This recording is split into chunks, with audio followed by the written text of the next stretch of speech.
Mr. Robert F. Diggs, my mother named me. He discovered hip hop just hanging out with his big cousin by the name of Gary Grice, who they called Buck back then. And he took me to a few block parties on Staten Island, and he took me out to the Bronx, the Soundview Projects, and some block parties. I had to be about 8 years old, traveling around with a 12, 13-year-old cousin. And what was it like when you first experienced it? It's like, I don't know, it's like a rush. It was a rush. It was a certain kind of feeling I can't really describe. It was a charge of energy. It's like I got my ass whipped because I came in late. And I would do it again and get my ass whipped again, you know what I mean? Because the music, I couldn't leave the park, man. Yeah, you never heard anything like that before? Never, ever. You once said crack culture influences hip hop culture. What did you mean by that? Well, definitely in the 80s, you know, in the late 80s, 85 to 86, 87 and on. It's just that all of us who was young hip hoppers, who was these same kids that went to those block parties, who was the same kids that was breakdancing, who found a way to express ourselves besides gang violence. Now we became kids that wanted material items, whether it was sneakers, clothes, and our parents couldn't afford them, and it pushed us all, I think, into the drug game. And crack was the drug that was being sold. And the culture, how it influenced it was the big time drug dealers. They were the ones who had the nice cars, the nice gold chains, and all the things that we wanted as a kid.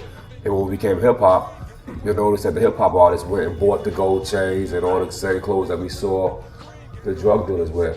You know, a street hustler actually would sell anything. And I mean by that is that I was a street hustler. I sold fruit 1 year. I sold newspapers for 2 years.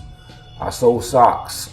I was to go to Harlem. I'll go to the district, wholesale district on 6th Avenue, 23rd area. Buy the socks wholesale. They go uptown and sell them for $10. Supply and demand. Supply and demand, you know what I mean? Yeah. So when I finally got my music, you know, Protected tapes, you know, I went and sold them to whoever I can. And also I gave, you know, for the drug business, if you was good and you had a reputation like Tony Montana, you get stuff on consignment, and somebody would trust you. I gave out 1,000 records on consignment to record stores, and some people paid me, and some people never paid me. I got people that took 2,500 records, and that was a loss. Only benefit I got from it was that the music got out there. Yeah, you know what I mean? Well, it's like today. I mean, when you do Wu Wednesdays, that's like consignment. Yeah. You give it out, and you hope that they like it, and then they buy it. They buy the album. Yeah, well, we'll see how that turned out, but that is because. I wanted you to just talk a little bit more about how, like, when you hit rock bottom, how it is that you find the strength to, like, get back up and do it again. You know, when I hit rock bottom myself, you know, I was in a situation to where I had a new life form coming on the planet, which is my child. I had a woman pregnant. I had a mother that was disappointed in me and ashamed that I turned out the way I was turning out because she didn't want, you can tell by my name, she didn't want no criminal. Robert F. Diggs. I was named after the Robert Kennedy and John Kennedy. And so, you know, she wanted a real established man. And so it was embarrassing to her. I was embarrassed to my sister who had a job, and I caused her a lot of trouble because she had to bail me out with all her life savings. And I just knew I had to turn around, man, and go the right way. And I made that turn. And my mother told me that. She looked me in my face and said, boy, it's your second chance. Don't waste it. And I didn't waste it. I took her words.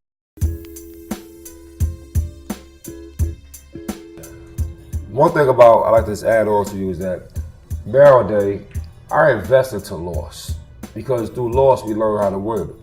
So it's okay to lose. You know what I'm saying? As long as you can survive and play again another day. It's like chess. If you lose, you lose. But it's a game. Just don't lose your life. There's no chance of once you lose your life. There's an old Buddhist saying that they said in the old David Carradine series on Kung Fu.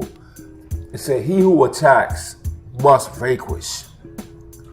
But he who defends must only survive. You know what I mean? That's what I do sometimes. I just survive the bullshit. Right. Because that means I got a chance to come back.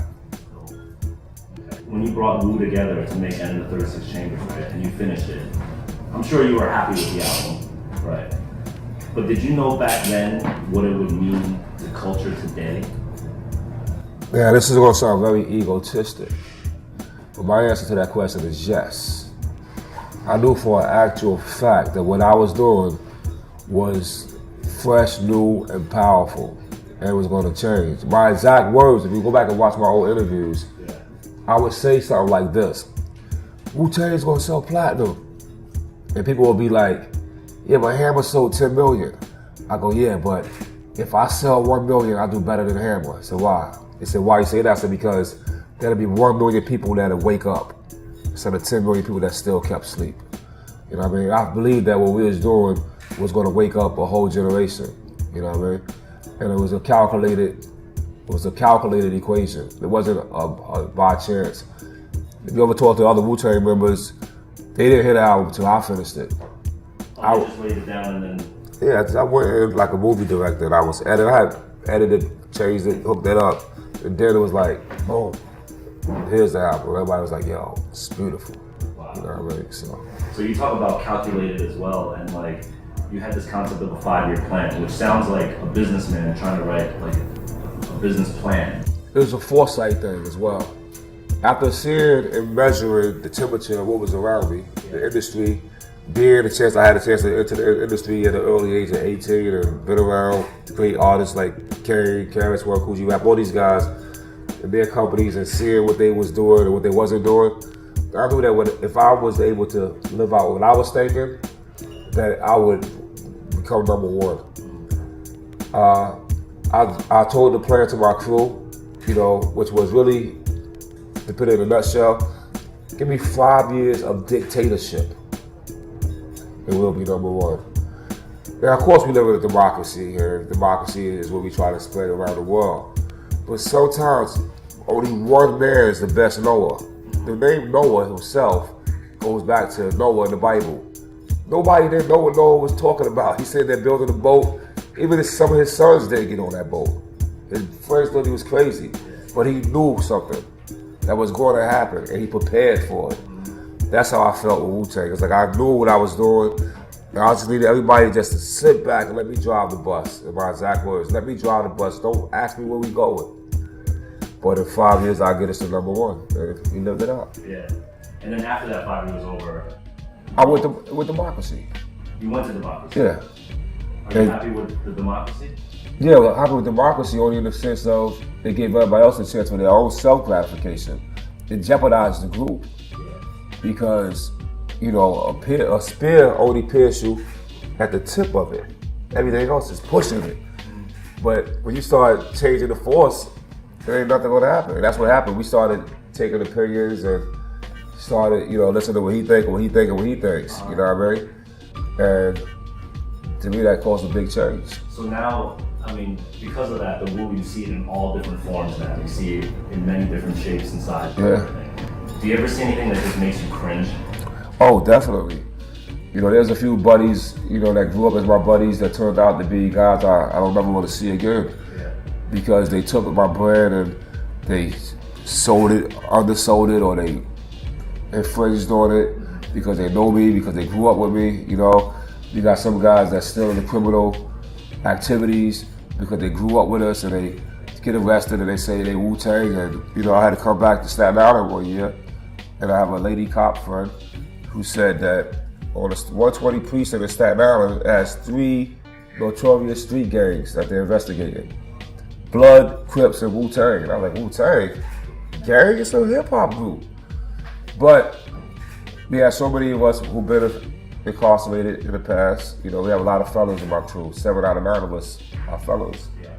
We got the high school dropouts. We got all our homeboys who grew up in the projects that's all attached to us that just had a criminal lifestyle because of situations. And it makes it seem like there's a criminal activity, but that hurt me though, because so many times I go out there to feed people and to help people, and you see me write my books and pour my life out to people so they could avoid my mistakes. And then to see my face stuck on a wall beside your common street criminal, yeah, it makes me cringe.